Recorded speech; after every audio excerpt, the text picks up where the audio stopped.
Hi guys! Today's video, I'm gonna go to my school and I am with my mom. So yun, pupunta po tayo sa school. Tayo ay magma-masteral degree. Yan, so I'm driving. Dapat ikaw naghahawak nito, ma. I-vlog mo ko. Wait lang. Kung tagahawak, ikaw magsalita. Kaya nga, go. Dapat kita ko. Huwag mo masyado itutok sa mukha ko. Ikakat ko na naman tuloy dyan. Ayan. So, dapat ipapakita mo din yung view. Ayan. Tama, pag may taga-cameraman ka, ang hirap-hirap. Kasi, edit na naman. So, kaya po tayo nagmamasteral is... Siyempre, as a freelancer, hindi naman natin sure ang mga bagay. Ay, may truck! Kuya! Tangina naman ito.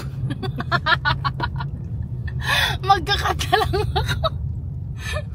Ano ba yan? Nakakatakot naman kasi yung truck. Kita yung may maliit. Diyos ko, Lord!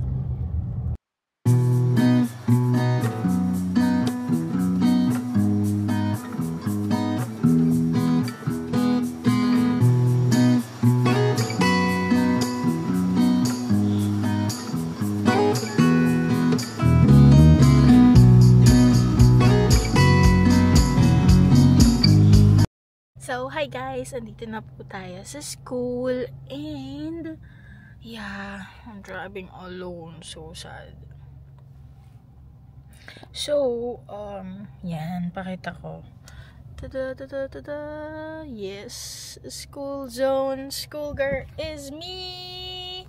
So, papasok tayo guys. Prepare tayo and oh, sorry, excuse me. I have my coffee and my snacks.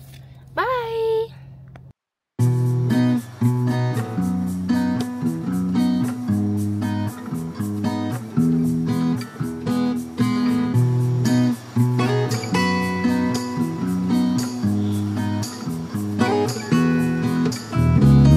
So after school, ito po, mag-grocery kami kasi wala nang foodong.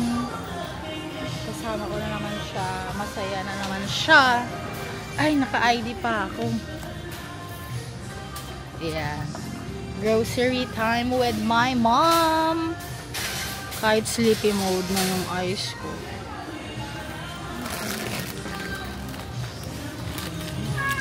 Dili ma, mag-hi ka sa vlog. Hello guys. Hello guys. Ano kasi small loud eh. Tara. Maganda na. Ano mas maganda?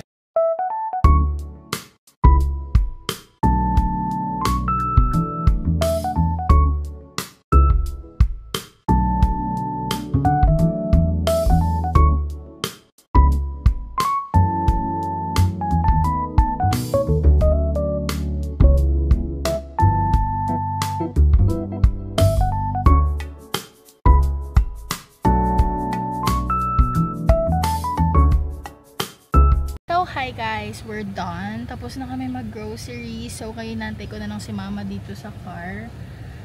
Hindi ko na naantay siya doon kasi masyadong init na. And I'm so sleepy na rin. So, yun. Wait ko na lang siya. Alam na lumabas na actually. I'm waiting for my mom. So, quick story. Kaya ako nag-masters kasi sana matapos ko. Actually, this is my second attempt. Kaso, ang maganda kasi dito is Sunday yung class ko. So, pag after shift ng Friday is Saturday. Medyo off ako doon kasi sleepy. And look at my eyes. I'm so sleepy na din talaga. And kaya ako nag-masters kasi siguro nagsasawa na din sa work from home setup, and hindi kasi din natin sure ang freelancing, hindi siya forever job as I always say. So at least may fallback ako if ever na mawalan ako ng mga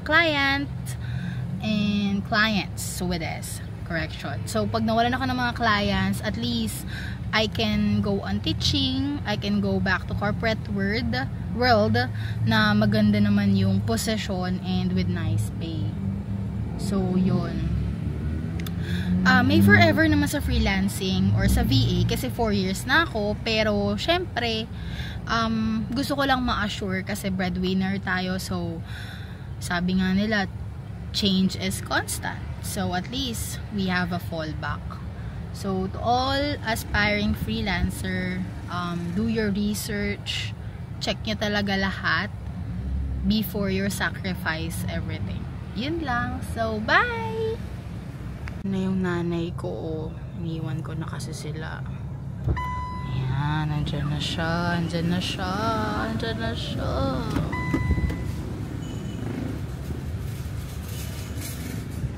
Ta-ta-ta-ta-ta-ta-ta. Ayan na. Ayan na si madam. Madam na may driver. Taray, magtitip. Mayaman.